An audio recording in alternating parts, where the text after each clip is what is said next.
ये है दिल्ली दर्पण।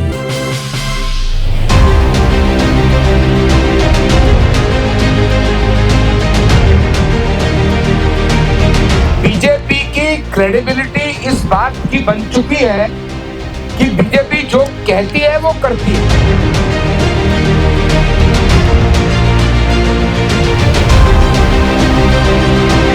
केजरीवाल जी सड़कों पर नहीं घूमे। हमारी मुख्यमंत्री रेखा जी ने 1 महीने में जनता के बीच में जाकर जनता का विश्वास भी अर्जित किया है कि अब कोई भी काम अछूता नहीं रहेगा।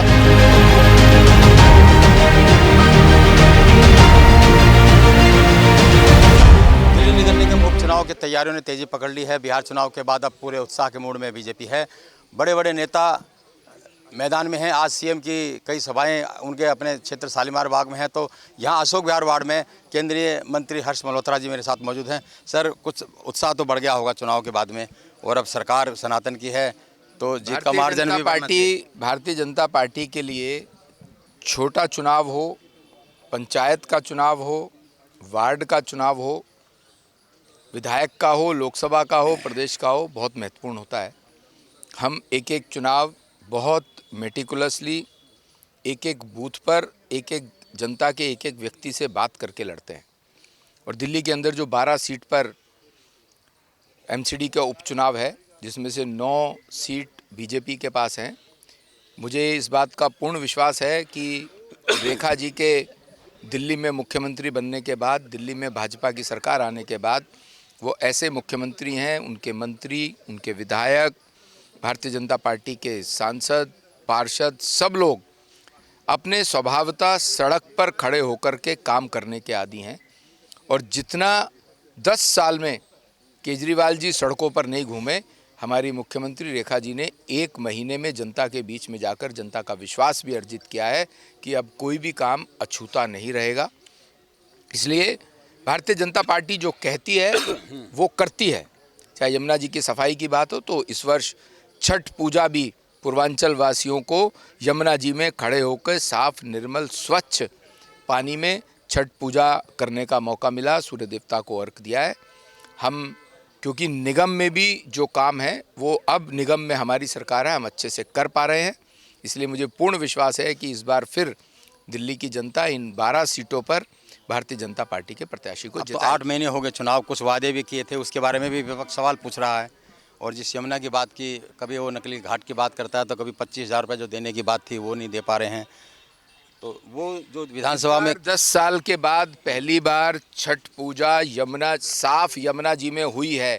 इसका जवाब केजरीवाल साहब आपके माध्यम से ये दे दें कि उन्होंने तो यमुना पर, क्योंकि साफ नहीं थी, उन्होंने तो यमुना जी पर छठ पूजा ना करने के लिए ऑर्डर निकाला था, जो कि रिकॉर्ड में है। पर रेखा जी ने तो छठ पूजा इस बार यमुना जी में करवाई है। अगर उन्होंने ये कहा था कि आयुष्मान भारत योजना जो पूरे देश में लागू है, दिल्ली के अंदर वो लागू नहीं थी केजरीवाल के कारण से, जिसमें 5 लाख रुपए का इलाज गरीब लोगों को प्राइवेट हॉस्पिटल में मुफ्त था, और 70 वर्ष से ऊपर के गरीब हो, अमीर हो, उनको भी 5 लाख का इलाज प्राइवेट हॉस्पिटल में मुफ्त था। उन्होंने तो चालू नहीं किया। बीजेपी ने वायदा किया था हम करेंगे। तो रेखा जी की पहली कैबिनेट की बैठक में दोनों वायदे पूरे किए कि 5 लाख रुपए की जगह 10 लाख रुपए गरीब आदमी को, जिसका आयुष्मान कार्ड बनेगा, वो प्राइवेट हॉस्पिटल में 1 साल में एक बार इलाज फ्री है। और जो 70 वर्ष से ऊपर के लोग हैं उनको भी 1 साल में एक बार 10 लाख रुपए का प्राइवेट हॉस्पिटल में इलाज फ्री है, ताकि उनको किसी के ऊपर डिपेंडेंट ना रहना पड़े। ऐसे और महिलाओं ने और बहुत सी बातें हैं, ऐसी और बहुत सी बातें हैं। जो कहा था वो पूरा किया है। धन्यवाद। चलिए, तो जो कहा था वो पूरा किया है, इस दावे के साथ चुनावी मैदान में तो है। लेकिन जो 2500 रुपये हर महीने देने की बात थी, सिलेंडर देने की बात थी, कूड़ा मत दिल्ली की बात थी, उस पर अभी कोई ज़्यादा जिक्र हो नहीं रहा है।